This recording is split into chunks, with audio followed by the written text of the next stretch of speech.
Que a graça de Jesus esteja com todos nós. No último vídeo nós falamos sobre a pessoa do Espírito Santo e hoje nós vamos falar um pouco mais dessa comunhão que deve existir entre nós e o Espírito Santo. Bom, como sempre, existe muita coisa a ser dita.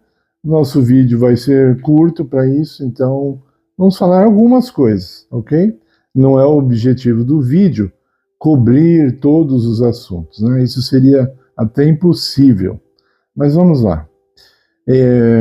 A Bíblia fala, entre outras coisas, sobre blasfemar contra o Espírito Santo, sobre entristecer o Espírito Santo. Nós vamos falar um pouco sobre isso, sobre entristecer o Espírito Santo. O que seria isso? A coisa mais grave de entristecer o Espírito Santo se encontra em Mateus, capítulo 12, é da pessoa que ela chega ao ponto de achar que não é pecadora. Ela não precisa de perdão. Quando a pessoa chega a esse ponto de dizer que ela não precisa de perdão, essa é a tristeza maior que ela pode causar ao Espírito Santo, porque essa talvez seja a principal obra do Espírito Santo, nos convencer de que somos pecadores e que precisamos de um Salvador. Muitas são as palestras hoje dos chamados coaches, mas não só eles, psicólogos, psiquiatras e outros P's da vida que ensinam você a não estar arrependido daquilo que você fez. E tem muitas pessoas que falam, olha, eu sou uma pessoa decidida, eu sou uma pessoa de personalidade forte, eu sou uma pessoa, né? Coisas semelhantes a essa, e ela diz assim, eu não me arrependo daquilo que eu fiz. Isso aí foi bom para mim, eu aprendi isso, isso e aquilo. Então, quando a pessoa fala que de coisas que ela pecou contra Deus e ela pecou contra o próximo, então ela não está ouvindo a voz do Espírito Santo, ela está numa UTI espiritual, né? Às vezes nós vemos uma entrevista ou outra, um criminoso na televisão dizendo assim, eu matei e mataria de novo, né? Então, querendo dizer assim, eu não estou arrependido. Eu tirei a vida de uma pessoa e eu tiraria de novo se fosse necessário, se houvesse oportunidade. Então, essa pessoa, ao menos nesse instante, ela não está ouvindo a voz do Espírito Santo. E isso entristece o Espírito Santo. Eu queria que vocês se apegassem muito nessa palavra, se entristece. O Espírito Santo não tem raiva do pecador. O Espírito Santo não tem ódio do pecador. Por mais longe que o pecador tenha ido, por mais pecados que a gente tenha cometido, se nós quisermos reconciliação com Deus, se nós quisermos restauração, o Espírito Santo está pronto para nos receber.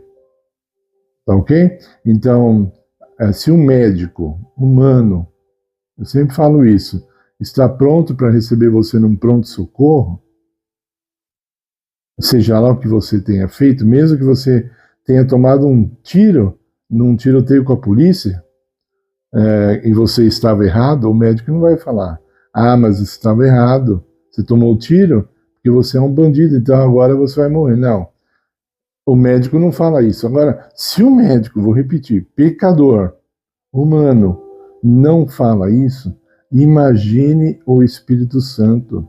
Quando você se vira em direção ao Espírito Santo, buscando essa restauração, buscando esse perdão, buscando que seus pecados sejam apagados, conforme diz a própria Bíblia, como ele vai te rejeitar?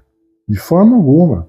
Aliás, o Espírito Santo está 24 horas por dia nos atraindo a Jesus, atraindo ao crucificado. Então, nós é que nos afastamos de Deus o tempo todo. Né? Isaías, alguns usam esse texto de maneira errada, né? Isaías diz assim, a mão do Senhor não está encolhida para que não possa salvar. Ele fala, mas são os vossos pecados que fazem divisão entre vós e o vosso Deus. Então, não é Deus que está fazendo divisão, são os nossos pecados. Eles é que nos cegam de vermos a Deus. Por isso que não podemos brincar com o pecado. Muitos falam, você peca, Deus perdoa. Então vamos pecar, Deus perdoa, peca, Deus perdoa.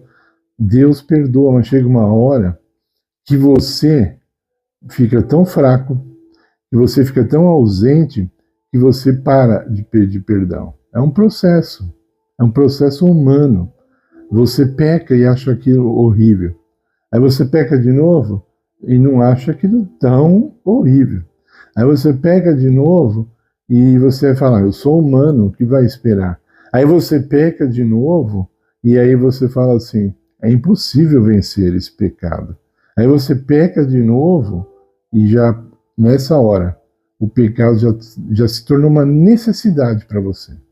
Você já nem quer negociar mais com Deus, você joga a toalha, essa é uma das coisas, ou então você para de chamar aquela coisa de pecado, que é uma tática até que algumas igrejas usam, coisas que a Bíblia diz que é pecado, elas dizem que não é, para poder ter mais membros na igreja.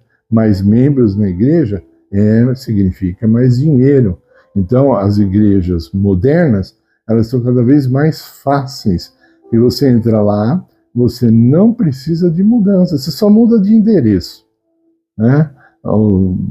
A maioria vai à igreja ao domingo, então chega de domingo, ao invés de você continuar indo a um barzinho, você continuar indo a um show musical, um pagode, ou seja lá o que for, você fala, não, eu vou à igreja, né? Você tem uma mudança externa de comportamento, você ganha um novo hábito externo, né? Você para às vezes de beber cerveja e você não ouve o pagode na hora do culto, você ouve depois, aí beleza, na hora do culto não, você vai lá, se vira uma pessoa, um ET por 2 ou 3 horas a cada domingo, e assim você diz que você é um servo de Deus. Eles falaram para você, você muitas vezes nem tem culpa, você foi enganado, né? Você foi enganado.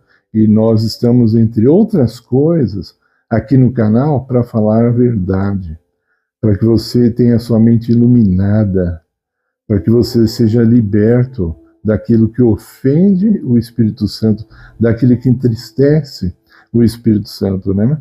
Então, eu vou repetir, muitas denominações religiosas, eles facilitam as coisas para que você continue sendo um membro da igreja deles, ok?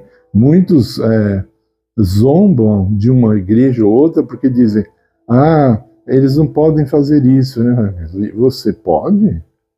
Você pode fazer? Não, você não pode. Você também não pode. A Bíblia é feita para todo mundo. A Bíblia não foi feita para uma igreja só, ela foi feita para todo mundo. Todo ser humano, seja lá se ele é muçulmano, se ele é budista, a Bíblia foi feita para todos, ela foi entregue para todos os seres humanos seguirem, ok? Outra coisa muito comum entre pessoas que dizem servir o Espírito Santo, que dizem servir a Cristo, é a questão do palavrão, né? Isso é cada vez mais comum. Você sabe, em inglês, falar palavrão não é a única palavra, mas é um verbo que significa amaldiçoar. Em inglês, o verbo amaldiçoar e o verbo falar palavrão é o mesmo verbo. É o verbo to curse. Escreve C-U-R-S-E, to curse. To curse quer dizer amaldiçoar e quer dizer falar palavrão.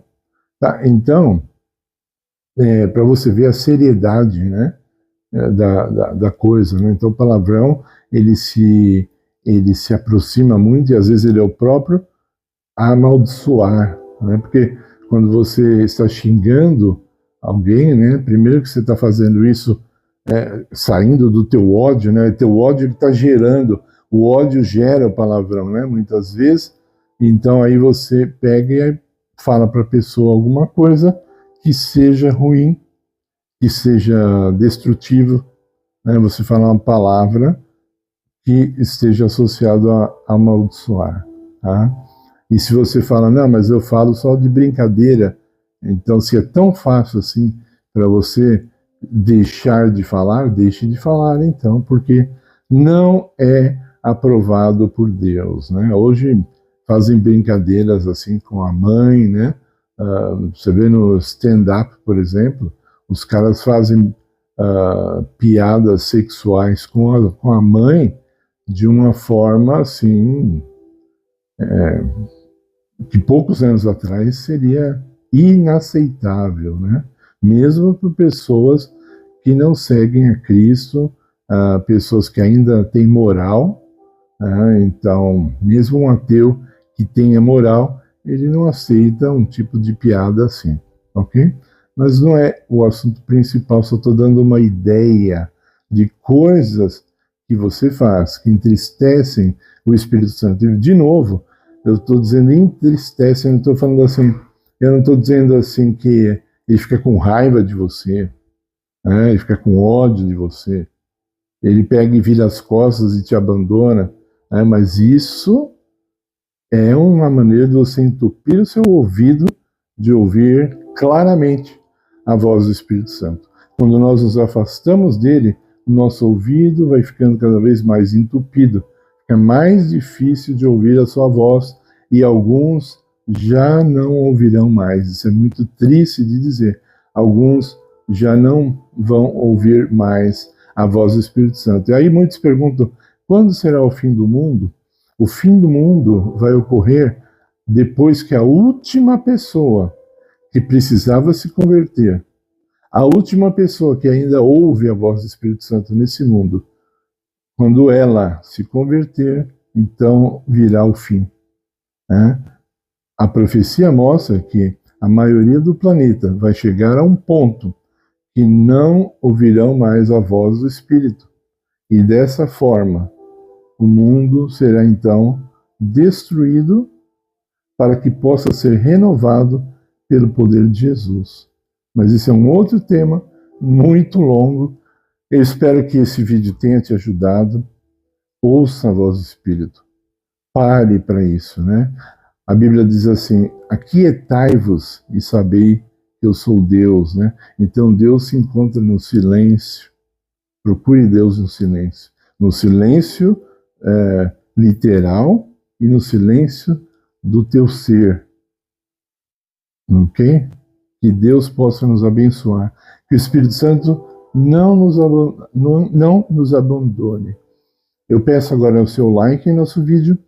Peço que você se inscreva no canal, se você ainda não é inscrito. Que você compartilhe com outras pessoas. Tudo isso vai nos ajudar muito. Vai ajudar muito o nosso trabalho. Orem por esse ministério, para que ele possa ir avante. Tudo nós pedimos e agradecemos em nome de Jesus. Amém.